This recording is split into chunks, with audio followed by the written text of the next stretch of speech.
ওরে ওরে হাওয়া থামে না রে, বন্ধু আসছে বহুদিন পরে। আমি যখন গানের জগতে যখন আমি হাঁটা শুরু করলাম, আমি যখন দেখলাম আমার ব্যাক উইংসে কেউ নাই, কেউ নাই। ভালোবেসে বাসনি, কাছে সেও আসনি।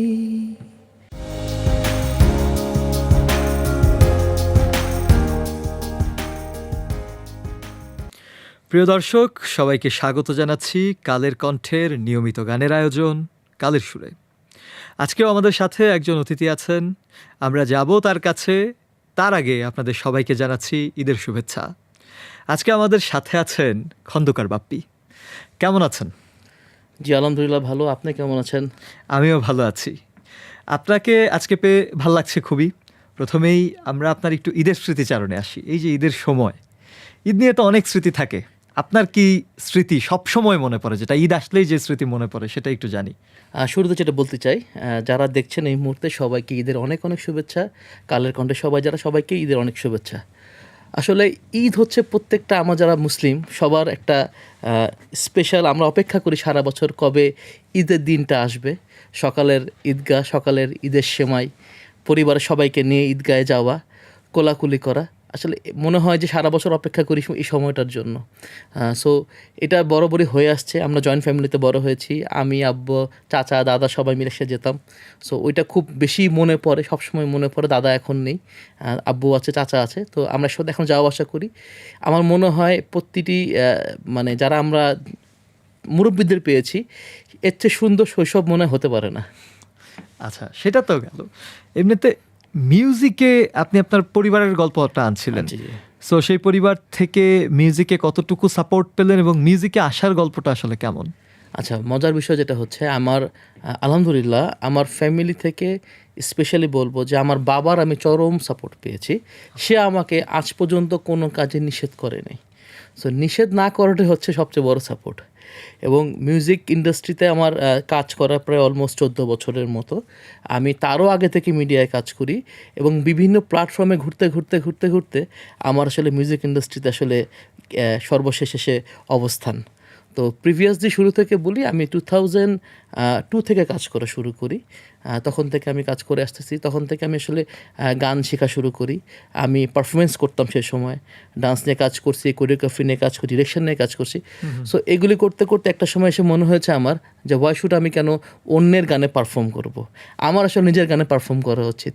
সেই চিন্তা থেকে আমার কাছে মনে হয়েছে যেহেতু আমি সুর, তাল এসব নিয়ে কাজ করি, আমার গান করা উচিত, নিজের পারফরমেন্স করার জন্য আমার গানের প্রয়োজন। সো সেখান থেকে পরিকল্পনা করলাম যে না, আমি এখন গান গাবো।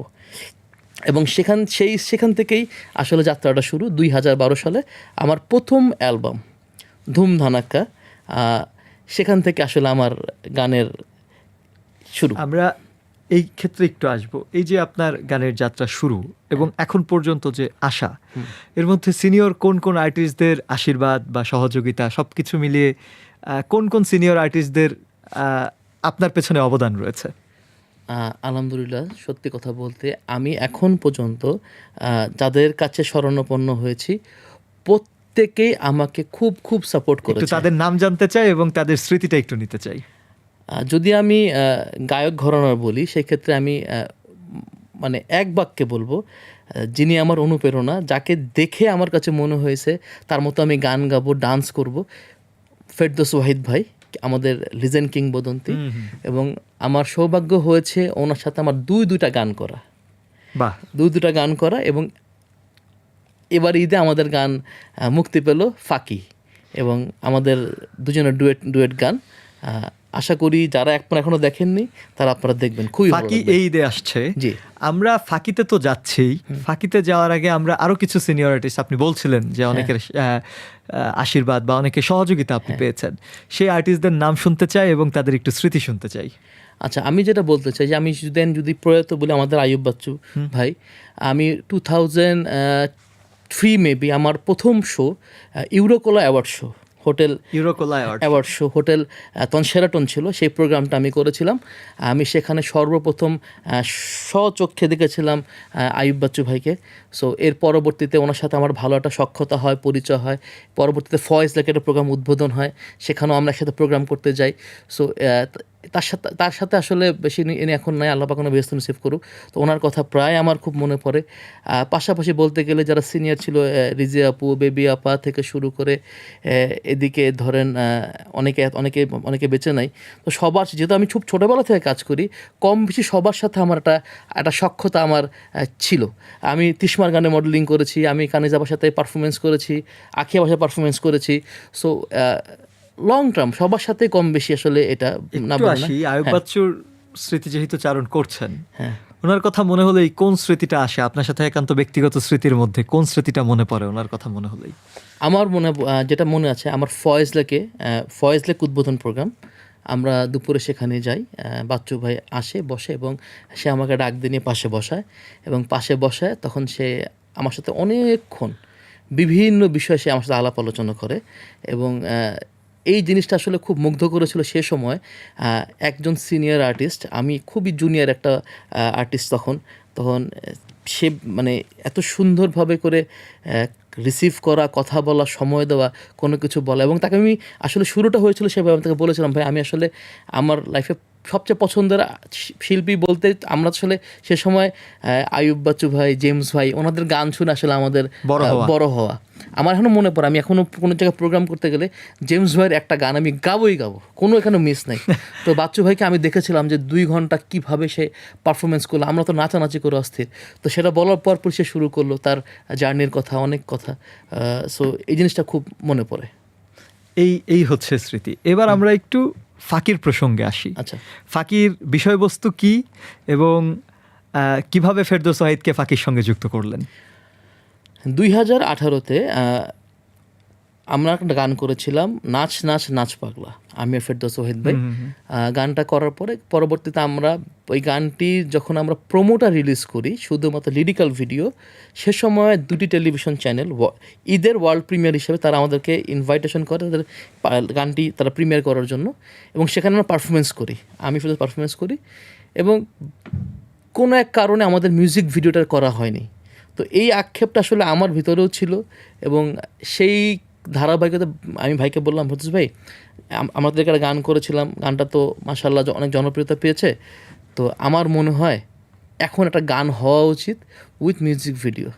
তো আপনি যে লেভেলের মানে আর্টিস্ট এবং একজন লিজেন্ড কিংবদন্তি, সবসময় ওনাকে লিজেন্ড কিংবদন্তি বললে উনি খুব রাগ করে, বলে এটা আমাকে বলবো না।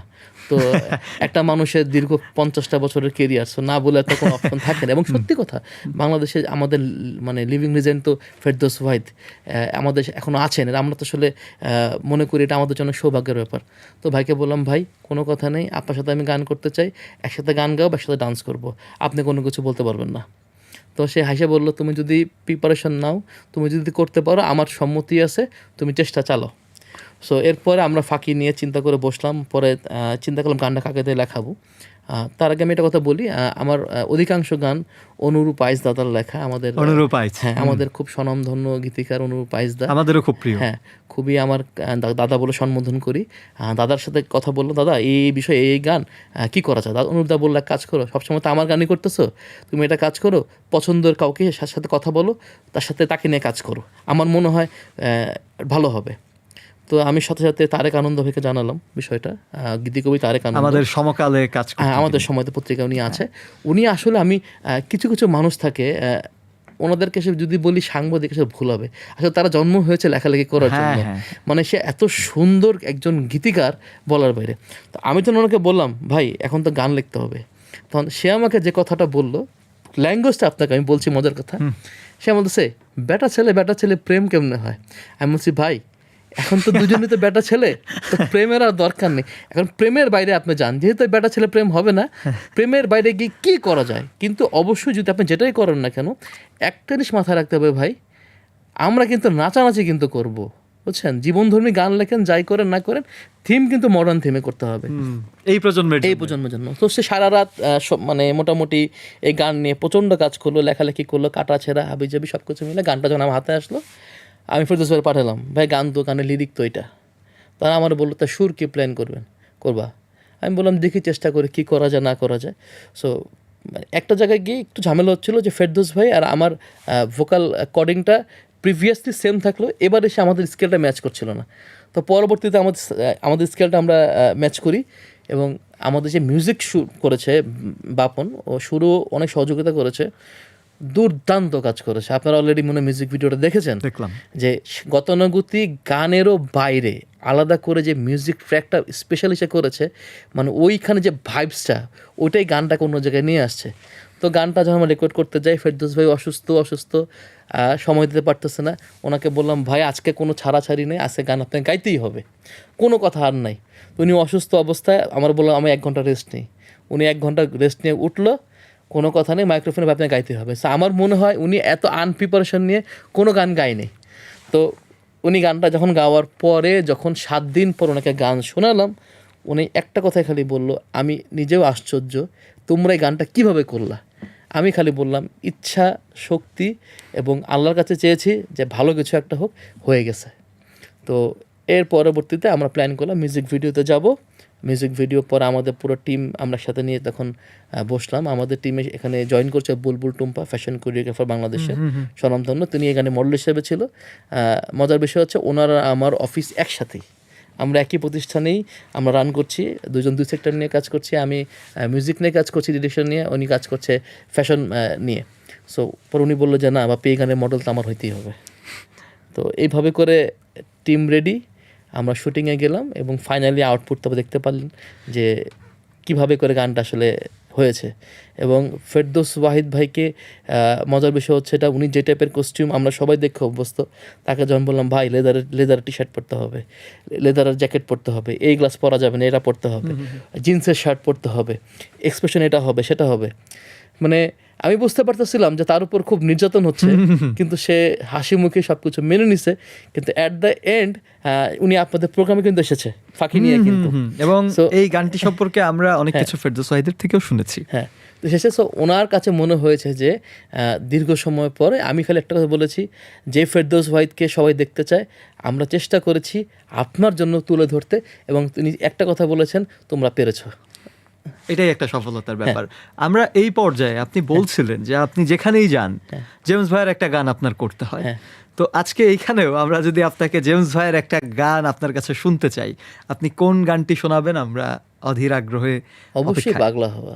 ওরে ওরে হাওয়া থামে না রে, বন্ধু আসছে বহুদিন পরে, ওরে ওরে হাওয়া থামে না রে, বন্ধু আসছে বহুদিন পরে, হে পাগলা হে পাগলা হে পাগলা, হে পাগলা হে পাগলা হে পাগলা, পাগলা হাওয়ার তরে মাটির পিদিম নিভু নিভু করে, পাগলা হাওয়ার তরে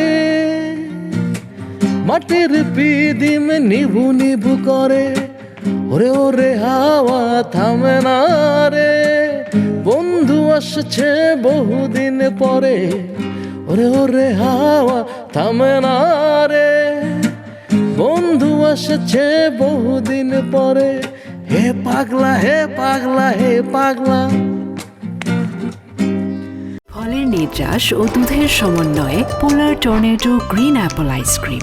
মন ভালো থাক। প্রিয় দর্শক, আপনাদেরকে স্বাগত জানাচ্ছি। আবারও ফিরে এলাম কালের সুরে একটি ব্রেকের পর। আমাদের সঙ্গে আছেন খন্দকার বাপ্পি। আপনি বলছিলেন যে এই যে আপনার দীর্ঘ সঙ্গীত যাত্রা, নানা ধরনের স্মৃতি আপনি চারণ করছিলেন, কিন্তু এবার আমি আপনার কাছে জানতে চাই, এই যে সঙ্গীতের যাত্রা, এর মধ্যে আসলে বাধা, সবচেয়ে বড় বাধা আপনার কাছে কি মনে হয়েছে, এবং কোথায় গিয়ে আপনার মনে হয়েছে যে এই সব ছেড়ে ছুড়ে দিয়ে কোথাও হারিয়ে যাই? একটু লম্বা করে বলতে হবে। অবশ্যই। বাধা না আসলে সফলতা আসে না। আমি শুরুতেই বাধা পেয়েছি, একদম শুরুতে।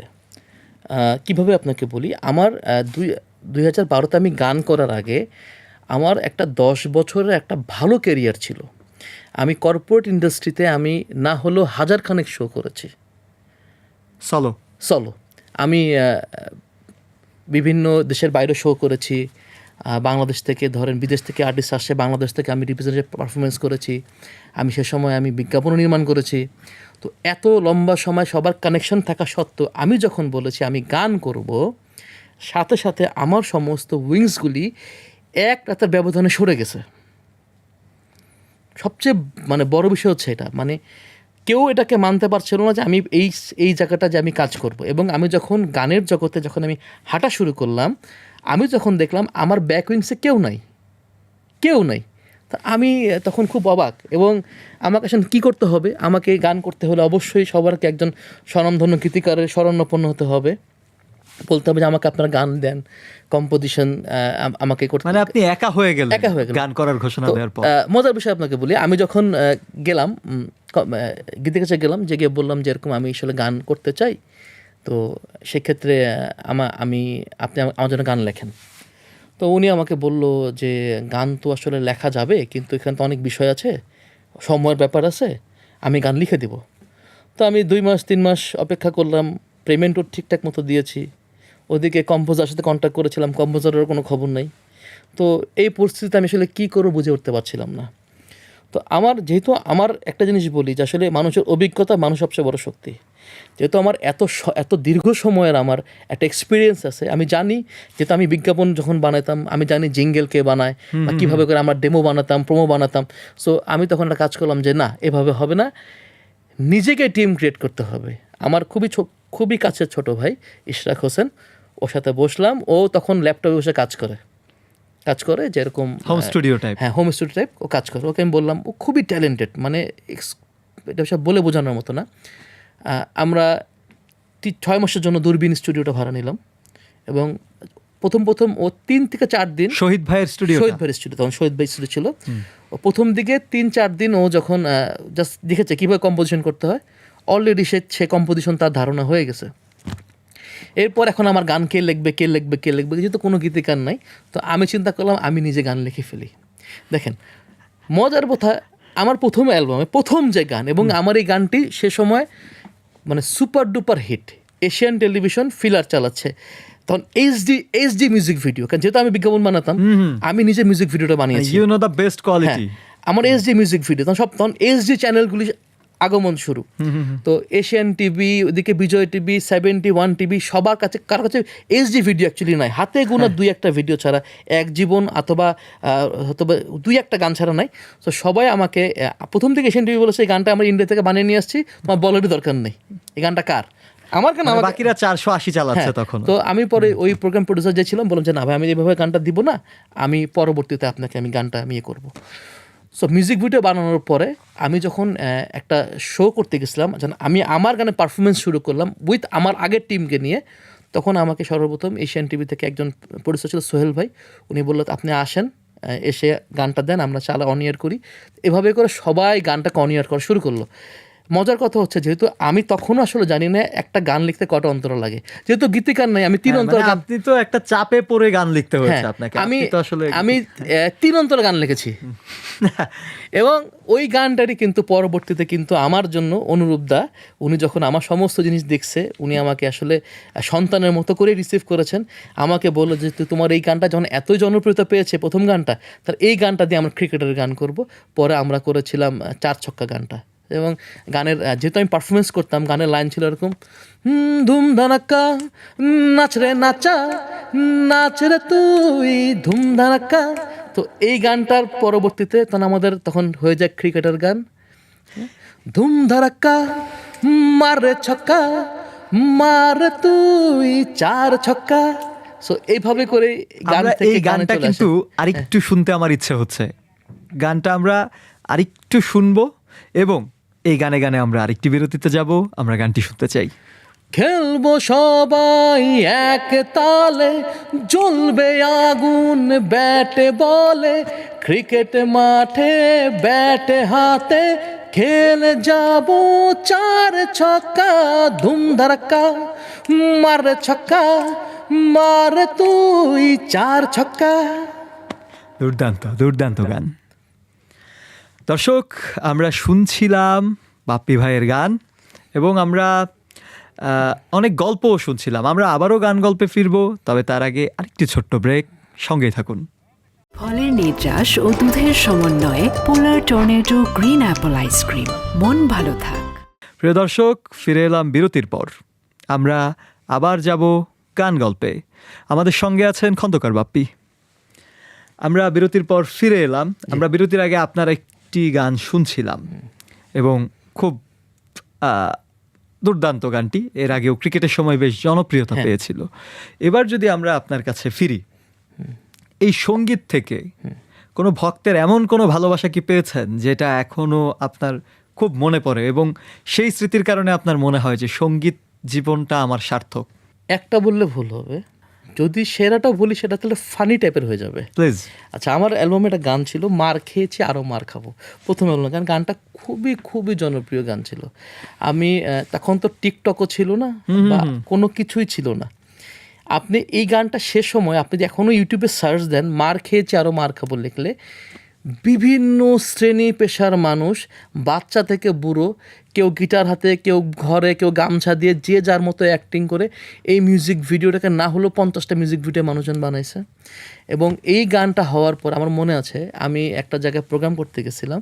প্রোগ্রাম করতে যাওয়ার পরে শুধুমাত্র গানটা কে গেয়েছে, মানে তাকে গান শোনার জন্য না, গানটা কে গেছে তাকে দেখার জন্যই মানুষের যে ঢল ভিড়, কারো হাতে গোলাপ ফুল, কারো হাতে চিঠি, কারো কাছে কলম। সো আমার কাছে এই জিনিসটা মনে হয় যে খুবই খুবই মেমোরেবল এবং এই স্মৃতিটা আপনাকে খুব সুখী করে একজন শিল্পী হিসেবে। এবং আমি বলি আমার অ্যালবামে এটা ছিল লাস্ট গান। এবং এটা কোনো আসলে যে বললাম না, আমি যখন অ্যালবামটা করেছি তখন আমাকে অনেকগুলো চ্যালেঞ্জ ফেস করতে হয়েছে। আমি তখন চেষ্টা করেছি কি একদম সাবজেক্ট নিয়ে কাজ করতে। এবং এই গানটা যখন করেছি মানুষজন কিলে এটা কোনো গান হলো মার খেয়েছে আরও মার খাবো।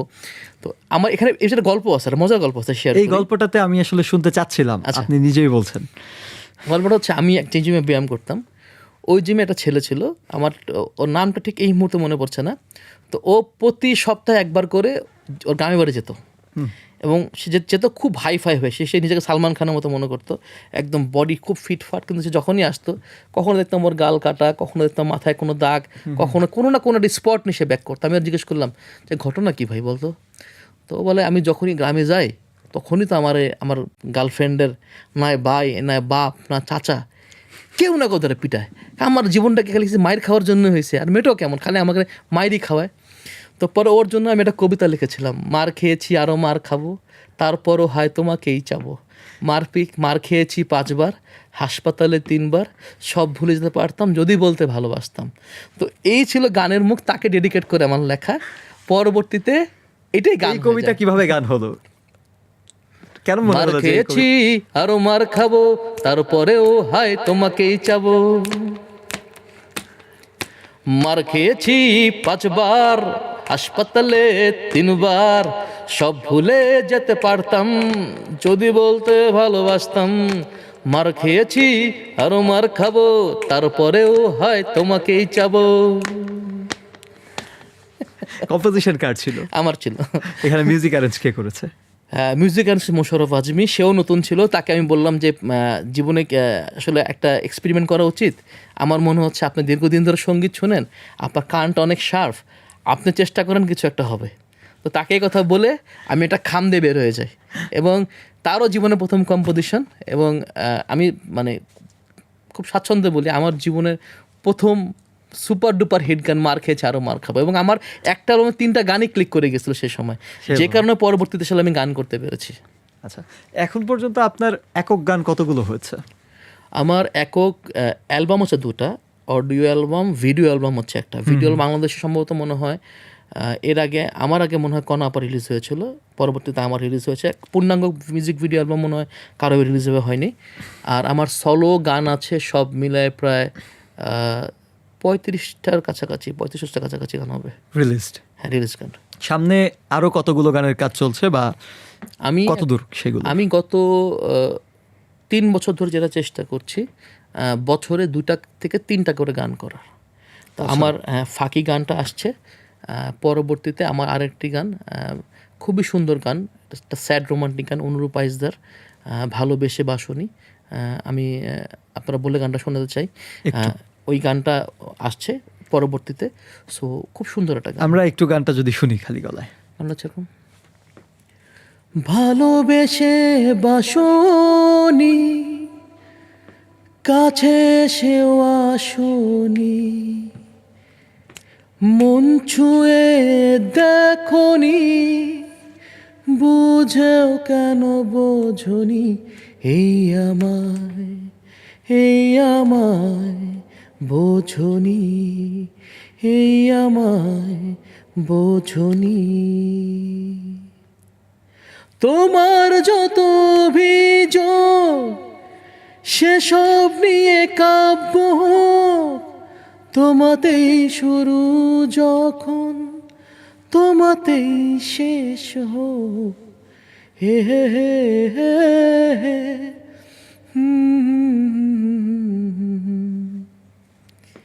অনুরূপ দল লেখা গানটি কোরবানিতে আসছে। দুর্দান্ত। এই যে আপনি দেখলাম যে অনুরূপ আইচের বেশ কিছু গান আপনি করেছেন, তার লেখা। সবশেষ আপনার আর কোন কোন গীতিকার, মানে আপনার কোন গীতিকারের প্রতি ইচ্ছে হয় যে আমি ওনাকে দিয়ে একটা গান লেখাবো, এরকম কোনো গীতিকার আছে কিনা? সত্যি বলতে মনে তো হয় সবাইকে দিয়ে গান লেখাই, এটা হচ্ছে মানে বাস্তব সত্য কথা। তবে এখন পর্যন্ত চেষ্টা করতেছি যে যখনই মনে হচ্ছে যে এই যে একটা গান করব, সরাসরি তখন তার সাথে যোগাযোগ করার চেষ্টা করি যে আপনাকে নিয়ে গান করতে যাচ্ছি, গানটা লিখবেন কিনা না, এরকম। আসলে এভাবে করে কোনো মানে প্ল্যান এখনো নাই বা আসে না যে না ওনাকে দিয়ে গান লেখায় গান করব। আমরা অনুষ্ঠানের একদম শেষ পর্যায়ে আছি বাপ্পি ভাই। এই সময় আপনার কাছে জানতে চাইবো ভবিষ্যতে কি নিয়ে কাজ করছেন বা পরিকল্পনা কি, খুব ছোট করে আমরা জেনে নেব। আচ্ছা, আমার যেটি বেসিক, আমি প্রথম থেকে যেটি আমি করার চেষ্টা করতেছি, আমি অ্যাট এ টাইম স্টেজে আমার সাথে মিনিমাম 10 থেকে 15 জন পারফরমেন্স করে। আমরা গান গাই, সাথে ডান্সও করি, না আমরা গানও গাই, সাথে ডান্সও করি, উইথ কোরিওগ্রাফি কম্পোজিশন। এটার একটা আলাদা ফ্লেভার আছে। তা আমার বাংলাদেশ গান আছে, ভাষা তোমার জন্য গান আছে, মানুষ নিয়ে গান আছে, ঈদ নিয়ে গান আছে, আমরা বিভিন্ন থিম নিয়ে গান করেছি। আমরা বিভিন্ন ফেস্টিভ্যালগুলিতে আমরা এটাকে প্রেজেন্ট করি উইথ টিম। সো বাংলাদেশে আসলে এই জিনিসটা খুবই কম সংখ্যক আসলে ছেলে শিল্পী এটাকে নিয়ে কাজ করছে, খুব আসলে ওইভাবে কেউ কাজ মানে করে নাই। অতীতে আমি যদি বলি ফেরদৌস ভাই এটাকে নিয়ে দীর্ঘ সময় কাজ করেছে, আজম খান, বাট খুবই সংখ্যাটা খুবই কম। কম। তো এই ট্রেন্ডটাকে চাচ্ছি আমি এটাকে একটু বড় আকারে করতে, এবং এর সাথে এখন যেটা আমি প্ল্যান করতেছি যে আমার টিমের সাথে কিছু লাইভ ঢোল থাকবে, কিছু ওয়েস্টার্ন, মানে আপনি একটু ভিন্নতা আনছেন আপনার এই আমি এটাকে নিয়ে কাজ করছি, যেহেতু যেই কারণে আসলে তুলনামূলক যে পরিমাণ ধরেন প্রোগ্রাম সবাই করে সেই জায়গার সংখ্যা থেকে আমার সংখ্যাটা অনেক কম, কারণ আমাকে অনেক কিছু অ্যারেঞ্জ করে করতে হয়। এবং আমি ট্রাই করতেছি সামনে ভবিষ্যতে এটাকে যেন আরো মার্চ আকারে যেন করা যায়, এটাকে নিয়ে আমি কাজ করার চেষ্টা করতেছি। অনেক ধন্যবাদ আপনাকে এই দীর্ঘ সময় আমাদের দেওয়ার জন্যে। আপনাকে ধন্যবাদও জানাচ্ছি, কৃতজ্ঞতাও জানাচ্ছি। পাশাপাশি আমরা কৃতজ্ঞতা জানাচ্ছি আমাদের দর্শকদের, যারা আমাদের শো দেখছেন, আমাদের এই গান গল্প শুনছেন। সবার প্রতি কৃতজ্ঞতা জানিয়ে বিদায় নিচ্ছি আজকে। দেখা হবে অন্য কোনো এপিসোডে, কালের কণ্ঠের পর্দায়, কালের সুরে।